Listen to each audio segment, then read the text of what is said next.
Hello, hello, welcome back to Let's Play Final Fantasy XIV. I've opted to start off by showing you Heaven on High, and I'm on Gunbreaker, which I've taken to level 61, because Gunbreaker is the best job to use for Heaven on High.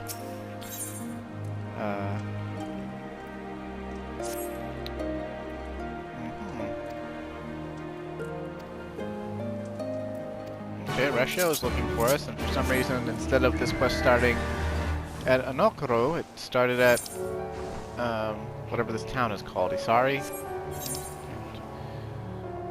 Kind of silly, but whatever. Now you might notice that, you know, I said I had to level Gunbreaker one level. Well, the quest is level 61. Entry requirements for Heaven on High is level 61. It could be any job, obviously, and it's basically another deep dungeon is what it is. It's another Palace of the Dead, essentially.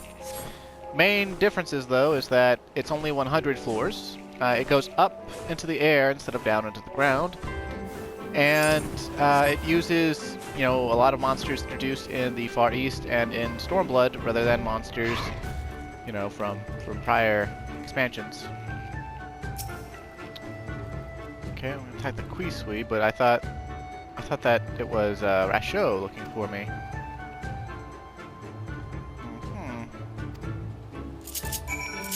Who's on the foot of Heaven on High? Okay.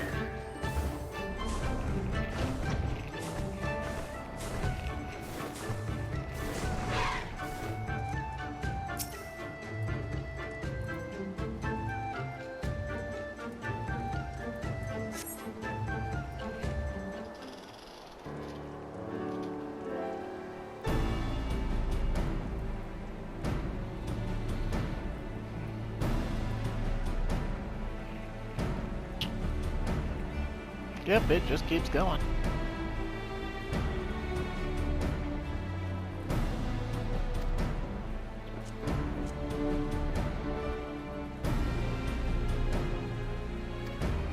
Help you explore it, huh?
Okay.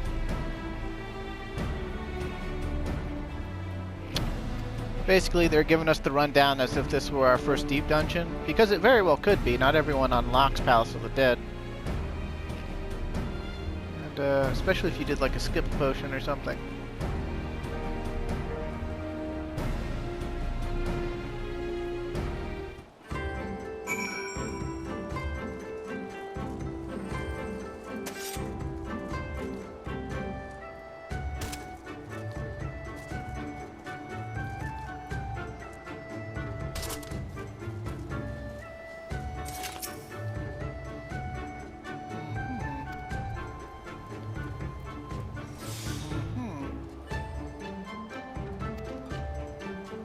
Yep, sure am. Me, I don't know nothing about no strange phenomenon. Intimately. Can I use my Aether Pool arm from Palace of the Dead to get a leg up?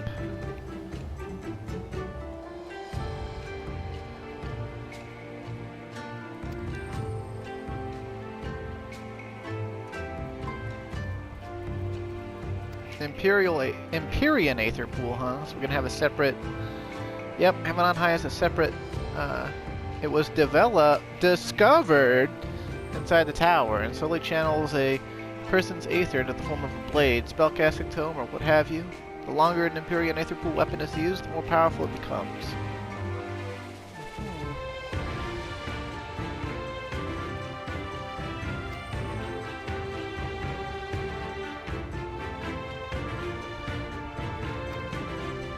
Okie doke.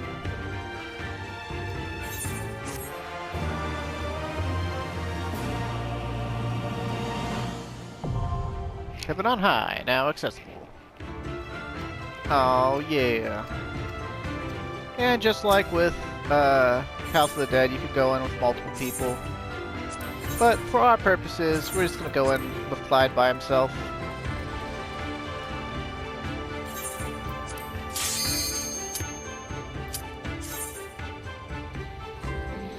Now, it will be dangerous. It'll be a lot more dangerous than Palace of the Dead. Because monsters have more attacks and things because of the fact that we're in the level 60s.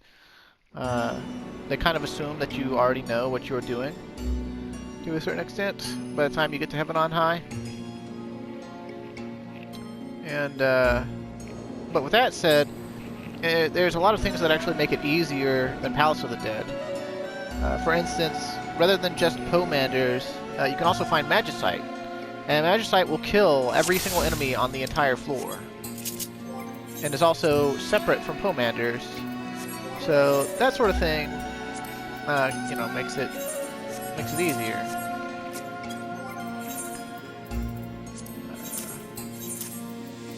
Now the reason Gunbreaker is so good is because it's a tank. And at 70, it's going to get the what's known as the continuation combo. And these sharks right here, these are dangerous.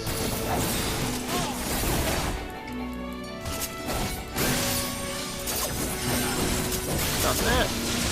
No, we're not. They hit hard, and that Jaws move. If you're on a non-tank, they can one-shot you. So that's another thing that makes Gunbreaker have a big leg up. Also, just like House of the Dead, your substats are set to their minimum value for level, for whatever level you're at. So you can't direct hit without food.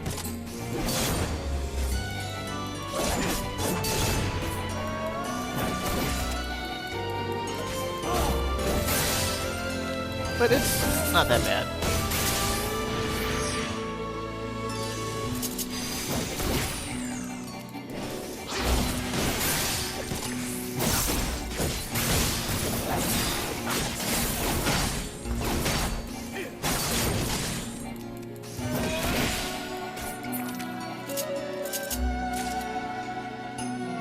But the other thing that makes Gunbreaker pretty good is it's got a self-heal tied up in Aurora. Paladin is also a very good choice because of Clemency. The Paladin might even be a better choice for the lower floors because of Clemency. But in the higher floors, the reason Gunbreaker is so good is it has access to essentially its whole DPS kit by level 70. That's what makes it good.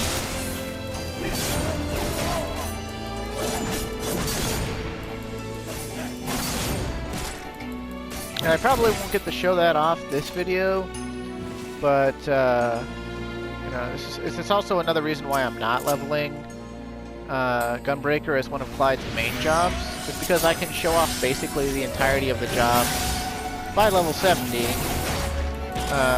which can be shown off within Heaven on High.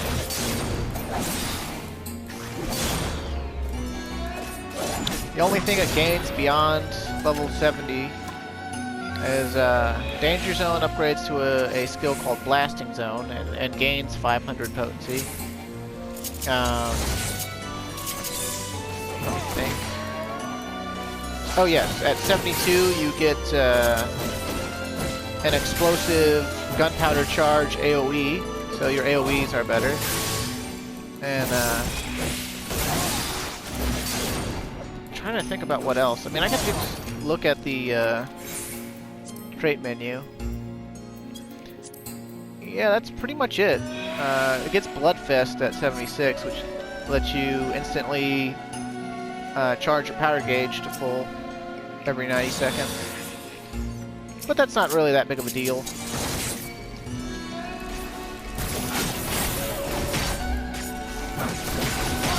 Especially not within the context of a deep dungeon.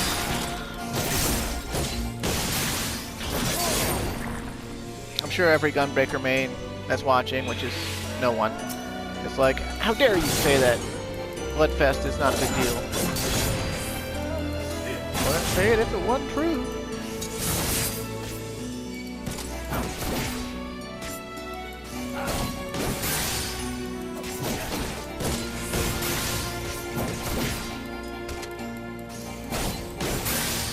But yeah, if you were to look up a guide for Heaven on High, the job tier rating would put Gunbreaker at S+. They regard it as like better than the best, which originally the best was Red Mage, again, for many of the same reasons as before in Palace of the Dead. But the big thing that makes tank jobs so much better now is just the fact that they have more defense and self-healing baked into their attacks. Back in Stormblood, they didn't all have self-healing baked into their combos, and so you know, all they really had was higher defense. But that didn't mean much because dicks.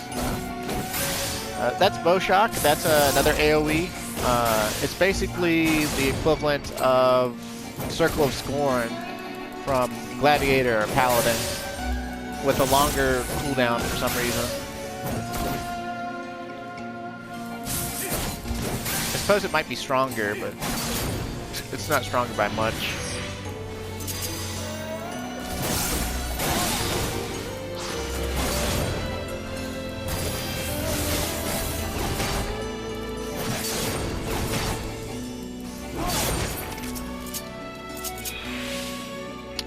Go into rooms.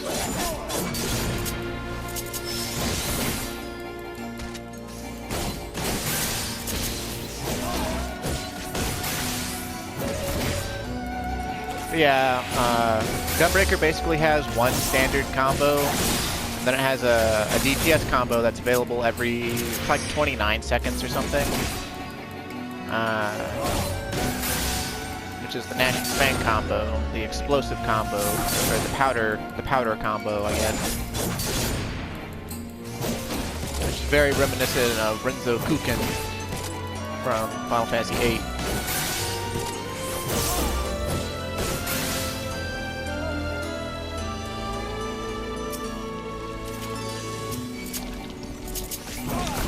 Defaulting to what my normal Gunbreaker controls are. On my main, I have all 4 tanks leveled, and so I have muscle memory for all of them, because I wind up playing tank a lot. Because it's not just the player base that doesn't want to play tank, it's also my friends. Like, that is one universal truth that extends into both raid groups and friend groups and stuff, is that there are not a lot of people in the world that want to tank. There's not a lot of people in the world that want to heal.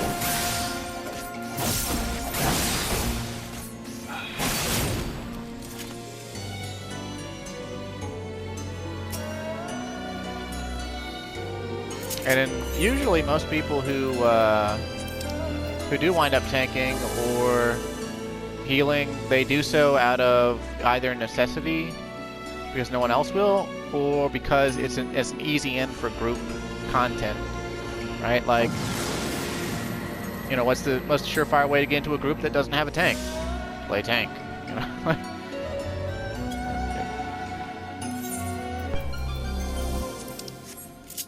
Haste granted. I can dig it.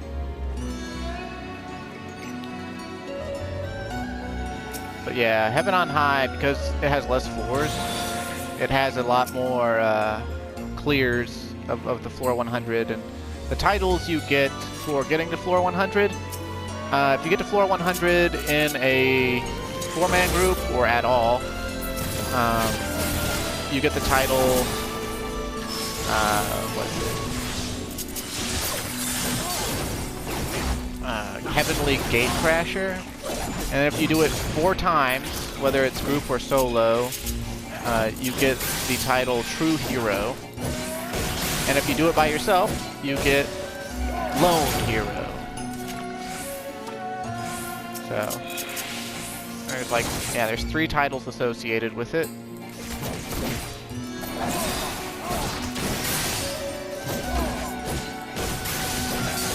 And just like Palace of the Dead, there's a boss every 10 floors. There are no repeat bosses, as far as I can remember, within Heaven on High. Because they only have the 10 floor sets, there was no need to repeat.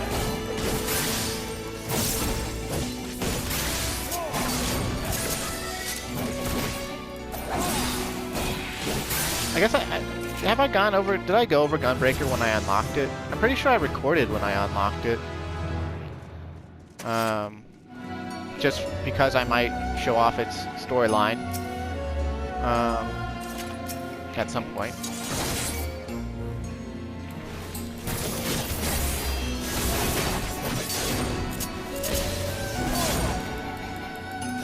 But its tank stance is called Royal Guard.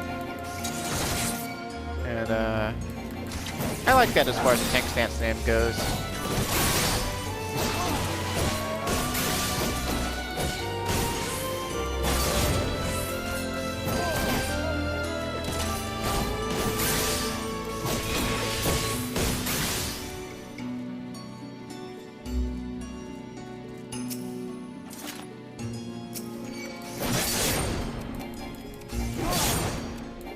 And just like House of the Dead, you get 2 save files. All Deep Dungeon rules still apply. Like if I were to disconnect right now, it would count as a wipe because I'm alone. You know, if you wipe, you can't go higher than 430. You may have noticed in the dialogue that Kisui or whatever, he told us that once we get to 430, we have to talk to Rasho about going further. Floor 30 is where the storyline bit ends. There's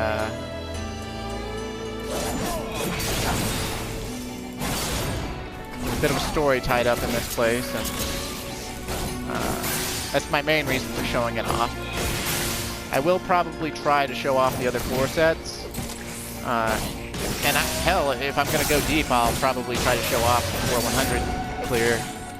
But, it's unlikely that I'd be able to succeed. You know, like, it's not as time-consuming as Palace of the Dead, just because there's less floor sets. You know, and they have the same 1-hour time limit, so like literally, this can't take as long as you know, Palace. But at the same time, it's still almost just as time-consuming because you know, you have similar difficulties, you have different difficulties. You know, you can still wind up wasting all of your time, that sort of thing, right? Like, and it's still just as hard, if not harder, in certain spots. And like, I mean, to a certain extent, it's easier because of the Magicite, but you're not guaranteed to find Magicite, right? Like, You could go an entire, like, 4 floor sets without encountering a single Magicite. That's how my luck has been sometimes. And other times, you can, like, go up every floor and get, you know, like, 3 Magicite per floor. That's uncommon, but I've seen it happen.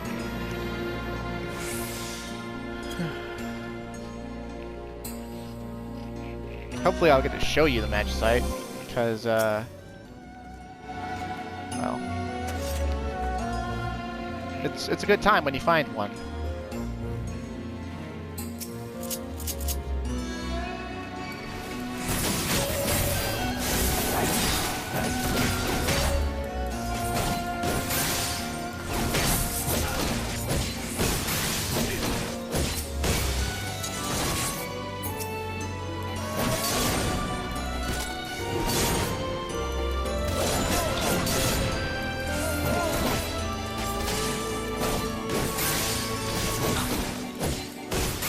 And you even though the level cap is 80 now, just like Palace of the Dead, the level cap is capped out in here at what was the highest level when the game was, or when the content was new. So we'll cap out at 70.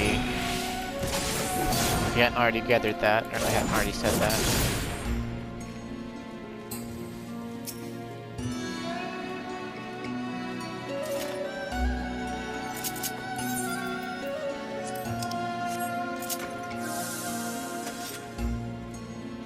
As far as difficulty of the floor sets goes, it's pretty lulzy until the 60s when you're by yourself. Like, and the only thing, at least as far as I remember, that makes the 60s dangerous is the fact that it's the plantoid floor set where everything can poison you, and if you underestimate the poison, you pretty much kill yourself.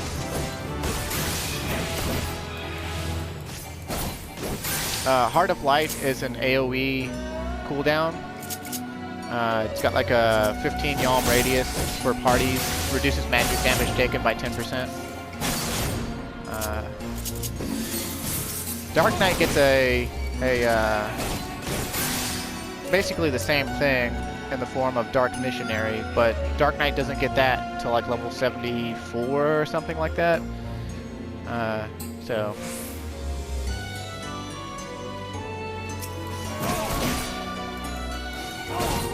And they do stack. They don't overwrite one another, which is nice. But there's hardly anything in the game that's worth that amount of mitigation as far as I'm aware. It's usually always better to stagger mitigation.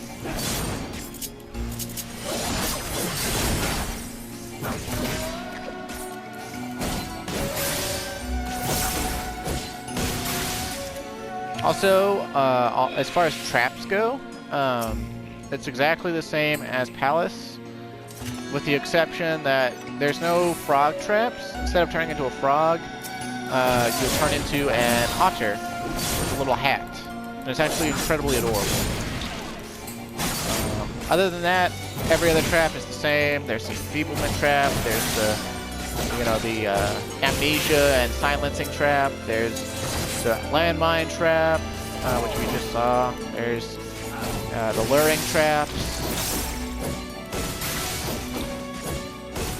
And as far as Pomanders go,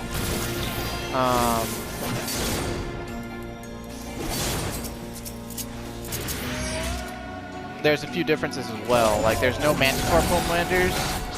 Instead of Manticore, you have Petrification. And then there's no Karibu Pomander either. There's instead Camouflage, and so you can cloak yourself. And when you're cloaked, you can't be aggroed. But things that remove your cloak would be like opening a treasure chest that has like a mimic. Because that will cause you to aggro, and taking damage will remove your cloak. Why does that keep happening?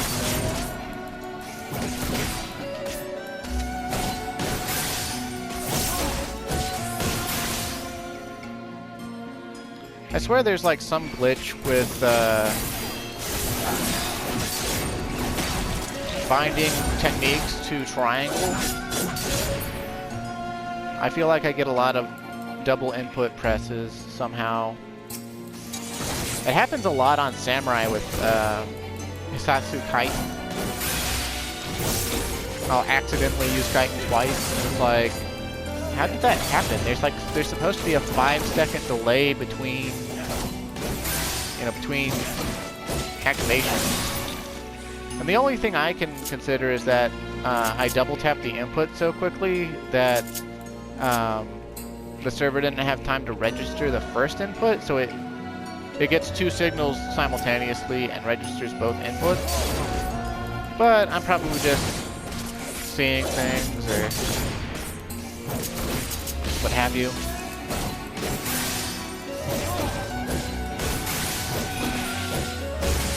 But there, it happened again. Like, why did that happen? Don't understand. I don't understand. Oh, also, certain things remain true about Heaven on High that were true about House of the Dead. Like, your entry room never has traps on it.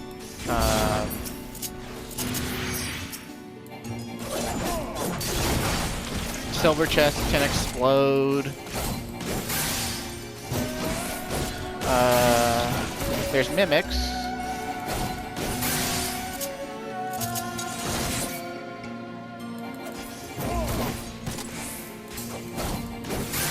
Some newer things are, there's giant rooms, where basically the entire floor set is just one giant room. And it has, like, map quadrants instead of separate, like, room cells.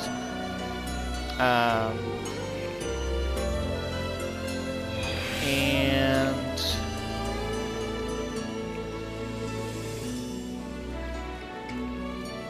by and large, all of the bosses are much easier.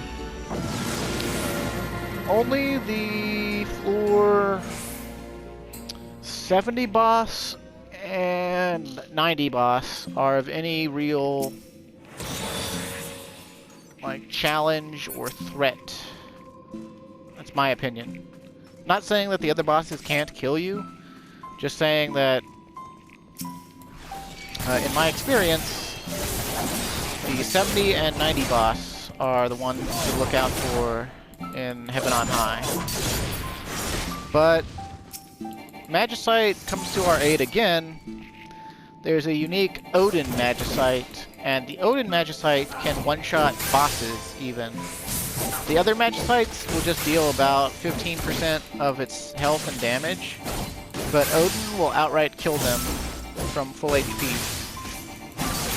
So, if you know that there's a certain boss that you can't beat, and if you luck out and get an Odin Magicite, then you can beat it.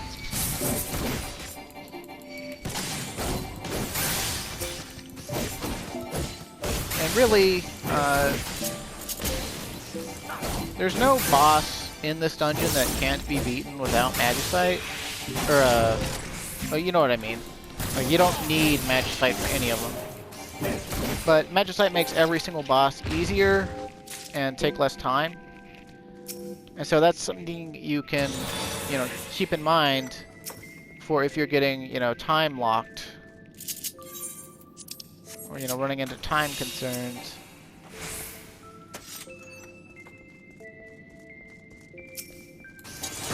Oh! Forgot to mention, the auspices show up in here for some reason. Or at least they seem like they're auspices. And they buff you if you stand around them for long enough. And it's like a 4-minute buff, and it's always really good. I can't remember what this Shiba does, but the Shiba Inu here. Let's see, Inugami's Favor. Damage taken is decreased. So we're not going to be taking very much damage at all. So that's cool for the next... I guess it's a 5-minute buff. And they will rebuff you, but it takes quite a while for them to send out another buff charge because it's actually sent out at timed intervals. So it's usually not worth waiting around for, unless you get it like right at the start of a floor.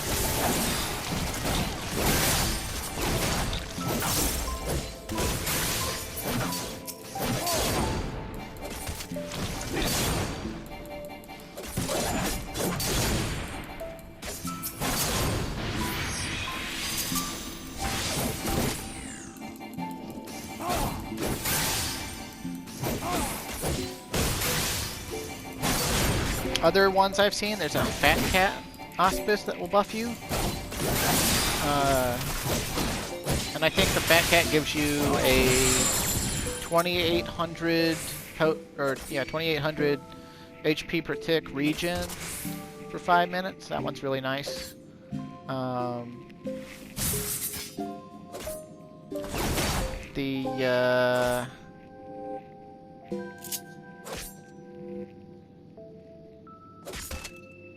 There's one that gives you attack up. I don't remember how much it is, if it's 10% or 20% or what. I don't usually get anything other than the Shiba Inu or the Fat Cat. Of course, I don't do Heaven on High like religiously, so. But I have gotten the attack up once. That's how I know it exists.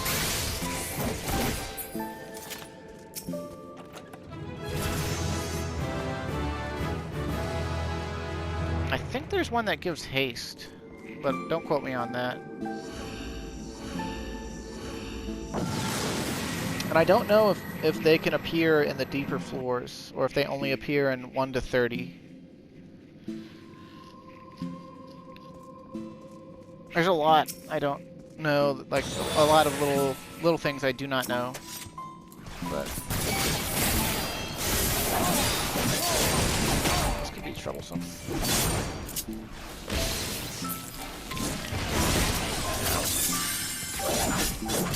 Not what I remember Shuck doing, but okay. I'll take it. I was pretty sure that Shuck was another Jaws type thing that can one-shot you if you're not a tank.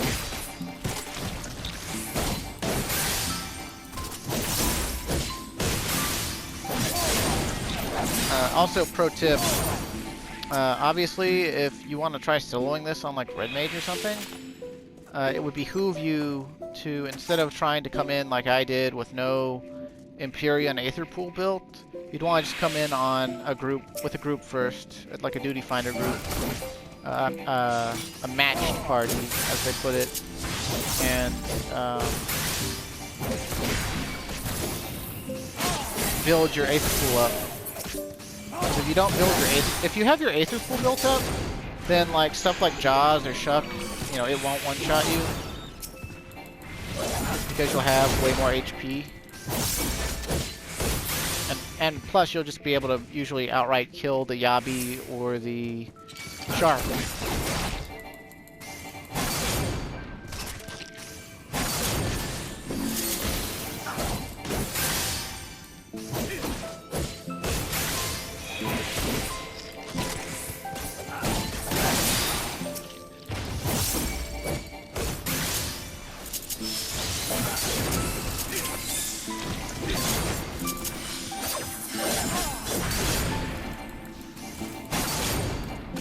I like the explosive sound from the Gnashing Fang combo.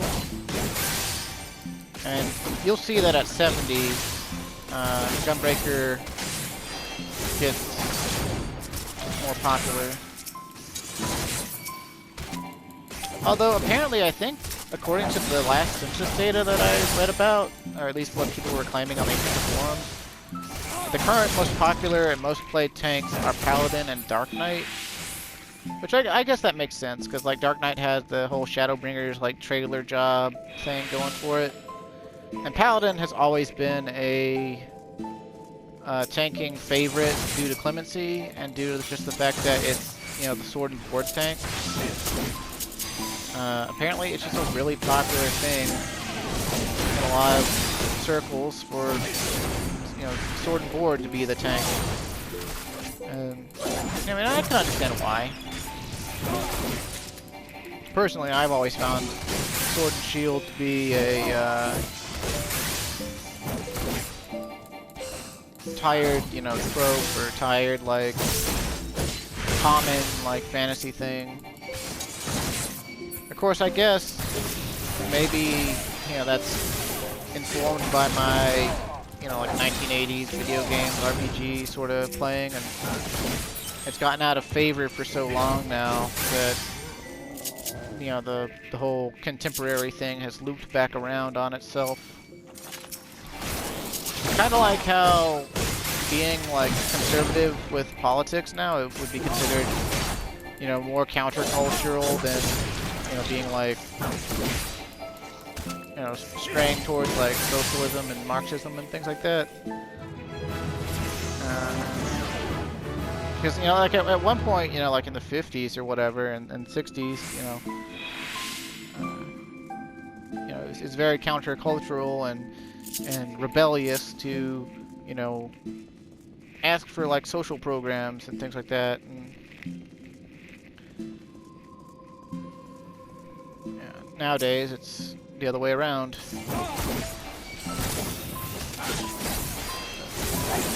Yeah, it's neither here nor there.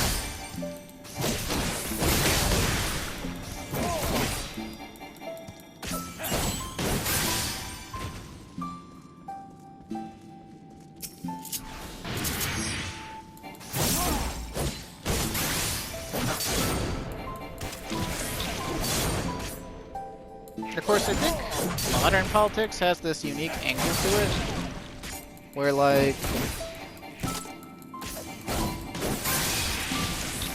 a lot of individual political beliefs are informed by international communication via the internet.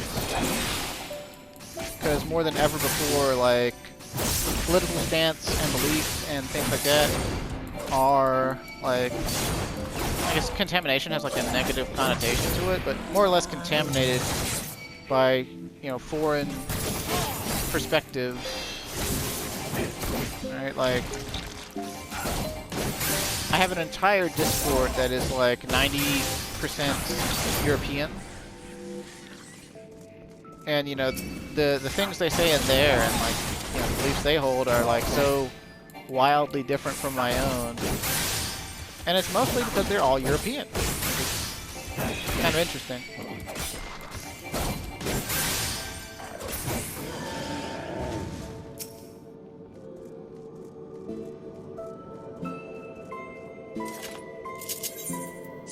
But it's also another thing that's interesting to me is, like, you know, stuff like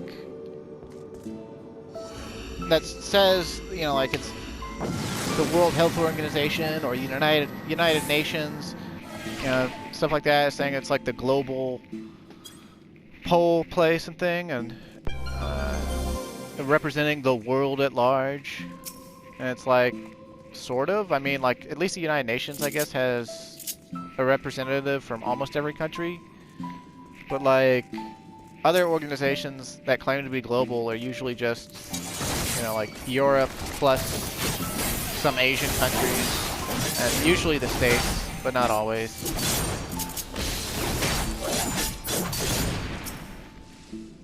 You're like, we leave out large swaths of the world in supposedly global organizations. And that's just something that I find funny.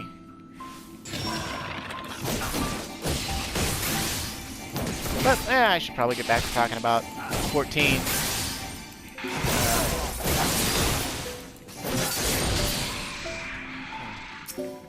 It says these are heavenly Uwabamis, but I can't help but notice they're basically just recolored, different scale pattern Allegan Cobras.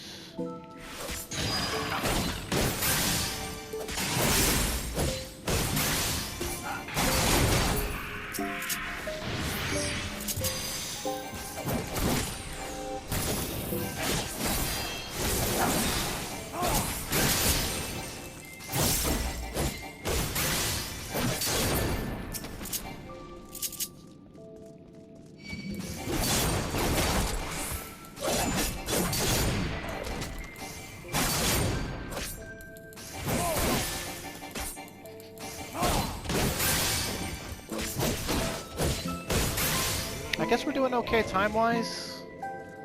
Might need to speed it up a little bit. Not that I really can. Like,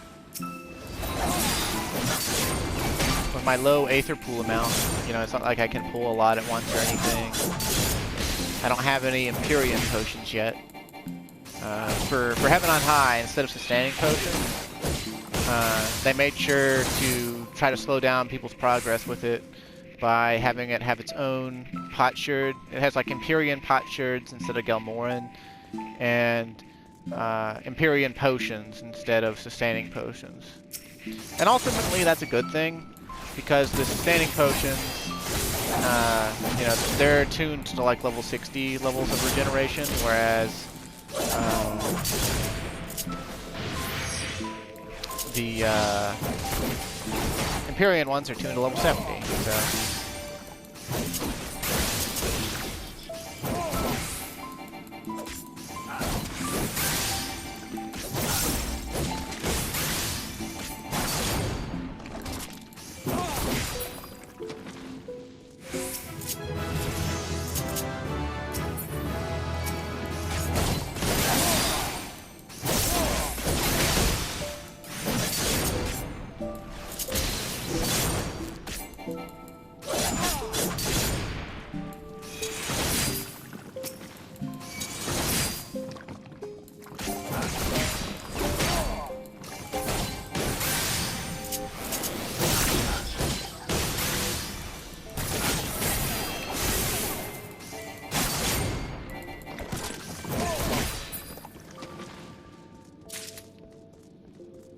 Be nice if I could find some strength pomanders or some magicite.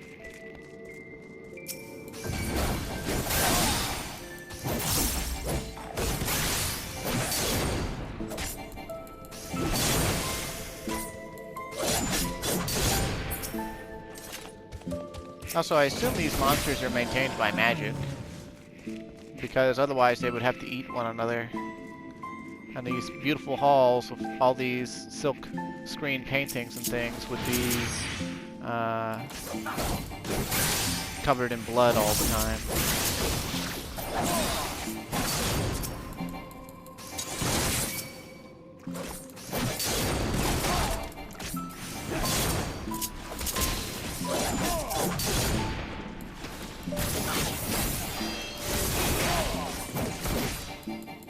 As far as tank hierarchy goes, I might have mentioned this way earlier in the Let's Play, but Gunbreaker has the highest personal damage, Paladin has the second highest personal damage.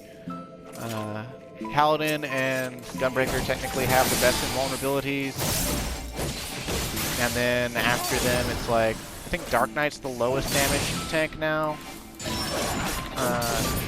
Warrior's like the third lowest. But technically, Warrior and Paladin have the highest self-sustain. Although Paladin has no healing baked into any of its damage combos, so it has to sacrifice a lot of damage in order to self-sustain with Clemency.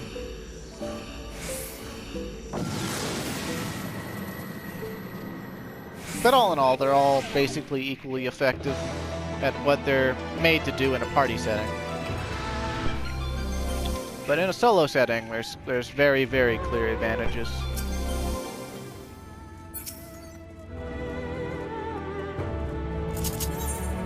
And we'll speed things up a little bit.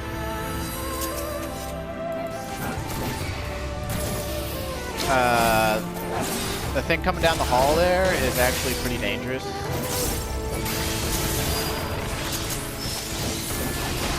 It has that lightning move, and if you don't silence it, I don't remember exactly what happens, but it's bad, so.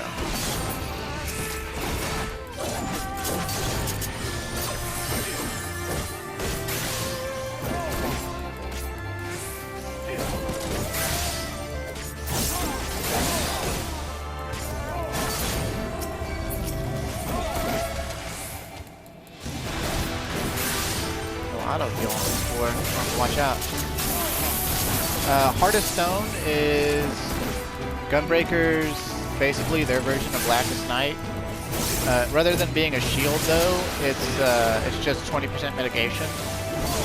And you can put it on yourself, but you can also put it on an ally, which was actually something I didn't realize because I didn't read the tooltip for it. For like, I think about 8 levels of Gunbreaker. Well, 8 levels of Gunbreaker past actually acquiring it.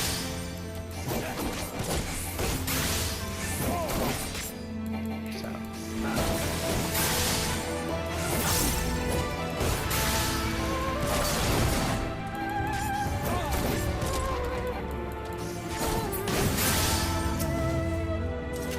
Now, we're not low on time in here, but we are getting low on time with regards to the recording.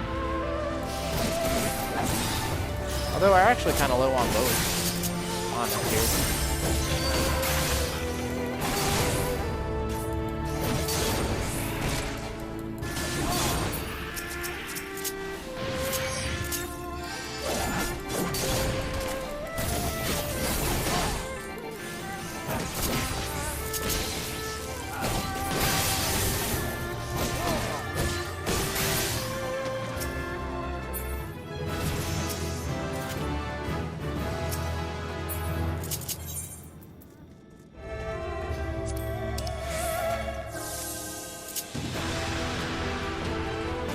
Oh yeah, there's also this frailty pomander that it gives a 3-minute debuff to all enemies that are on the floor when you use it. So that means new enemies can spawn in that won't have the debuff, but it does grant that. So I think I might actually go ahead and. Just because, you know, I haven't built up Clyde's weapon at all, so I might as well go ahead and try to speed things up here so I can finish this floor set within the recording.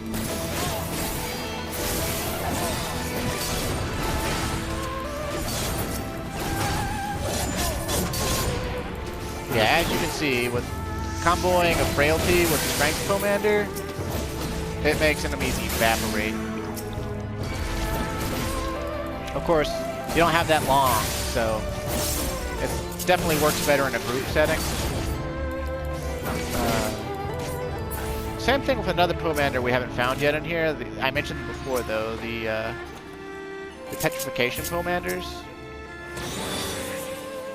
Like, with the petrification pomander, what it does is it petrifies the entire floor, and when the enemies are petrified, I think they're petrified for 30 seconds, and basically that allows you to one-shot them. There's our old friend Luring Trap.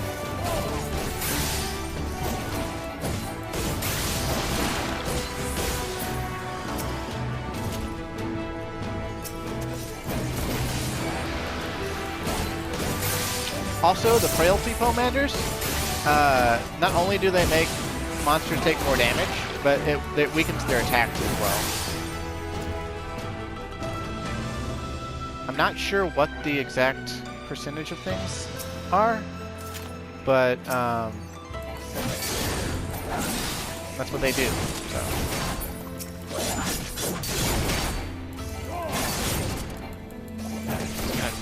Huge text from my girlfriend. That's gonna be distracting.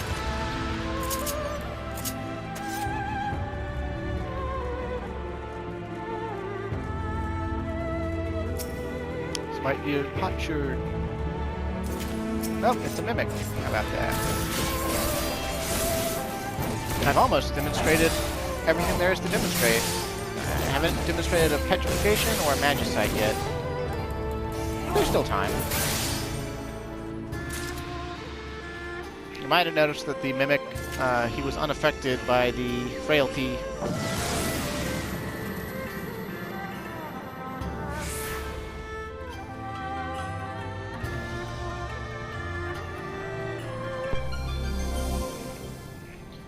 Okay. Ah, look. Gloom. The gloom spreads, and we're blinded. And my alteration pomander turned out to be a bad idea. How about that?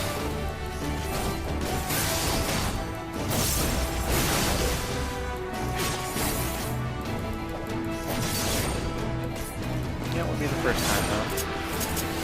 No thank you, Mr. Medic. I do not enjoy being inflicted with such things. Okay, let's see. How much longer on that? I guess I can pull another Mimic when I think it's down to like 5 seconds I can pull him.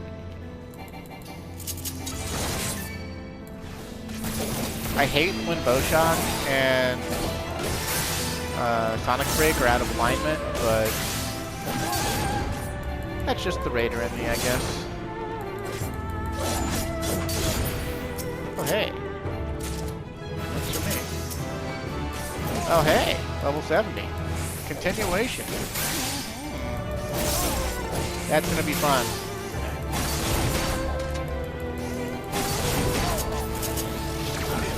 No super.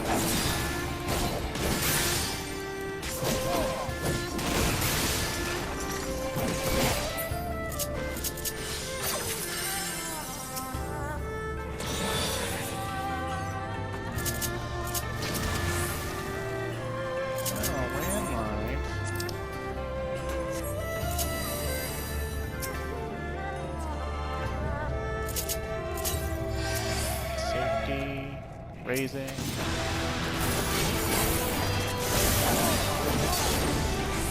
But here we go, our first continuation combo on Clyde. And as you can see, basically what it does is it gives you an off-global attack between every global of the Gnashing Fang combo. So basically, it increases the potency of the Gnashing Fang combo by like a total of something like 600, if not more. Let's see. Yeah. Let's see. Jugular up 260, 280, 300. Okay, never mind. It's an increase of 840. So it's a big increase. Here we get Mojabu. And it's basically a re-rendition of the first boss of the Siren Song Sea. You might consider saving one of your Rough Divide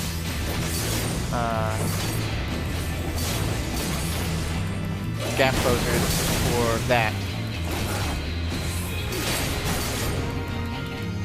But no biggie if you don't, because like, you know,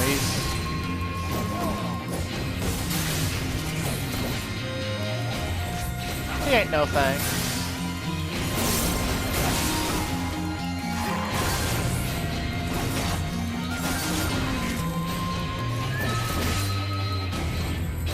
Also, that was a mistake on my part. Not only did I use my Rough Divide, which I just told you not to do, I overshot my continuation combo. The one complexity of Gunbreaker is the fact that you have no mercy, which is a 20% attack buff every 60 seconds. Well, with your Gnashing Fang combo being available essentially every 30, this leads you to basically have a situation where do you hold your entire combo, or do you wait for the buff? And the solution is you use the combo. You use the combo on cooldown, and every other combo lines up with the attack buff. But if you accidentally use your powder charge on first strike instead of your Gnashing Fang combo, this pushes your Gnashing Fang combo back, and you unalign it with the attack buff. And so depending on how far you unaligned it, you have to... it's better to wait.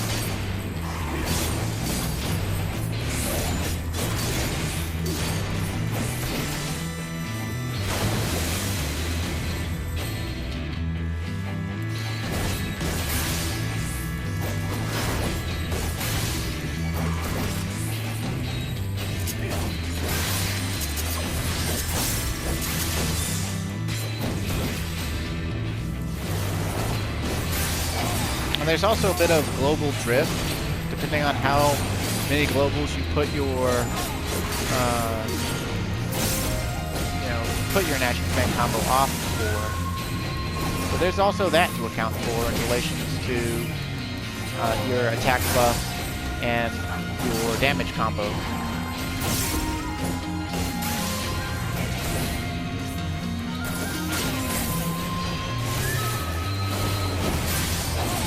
Also worth mentioning is Sonic Break.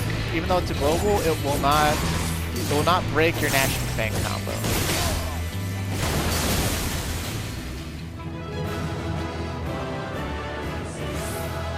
So that was the first 10 floors of Heaven on High.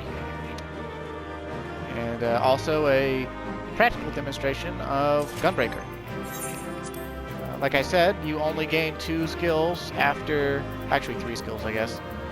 A powder charged AoE, and then full powder gauge every 90 seconds at no cost to you. And then Blasting Zone, a 500 potency upgrade to, or I guess 450 potency, more 450 more potency to Danger Zone. Yeah, 450 more potency. So basically, only 2 skills really, conceptually, I guess. So 2 skills that change the way the job is played. Everything else, you've basically seen what Gunbreaker has to offer.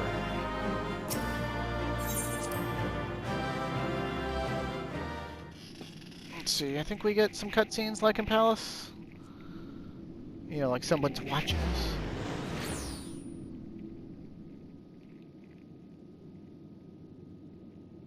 Oh, Rasho and Kyusui are watching us. So the first 10 floors pose little obstacle to our intrepid friend, or should I say, the Warrior of Light. After all, this is what the Eorzeans call such a hero, is that not so? A title befitting the one who triumphed over the Black Wolf of Garlemald. I had no idea Western affairs were within your purview. Just how far does your reach extend?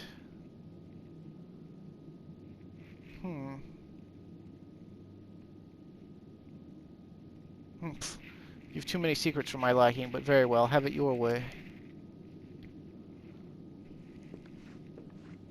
Interesting.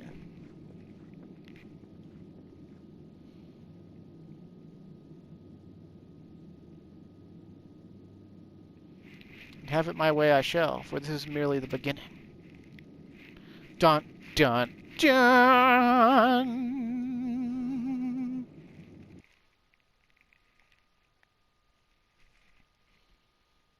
And you see we get a nice chunk of EXP. And this is the lobby floor between floors. So there's that. For now, we're pretty much out of time. And that's a cute Ora. Oh, that's my favorite Ora female face. Apparently, the ladies don't like the horns that face has, but whatever. I think all the horns they have look good, and that face looks the best. But anyway, we're pretty much out of time, so I'm going to stop here. Thanks for watching, and next time we'll continue with Heaven on High. I'll probably do another 1 to 10 set in my other save slot between now and then, just to buff my Empyrean weapon up some. And that'll be that, so stay safe and have a good day.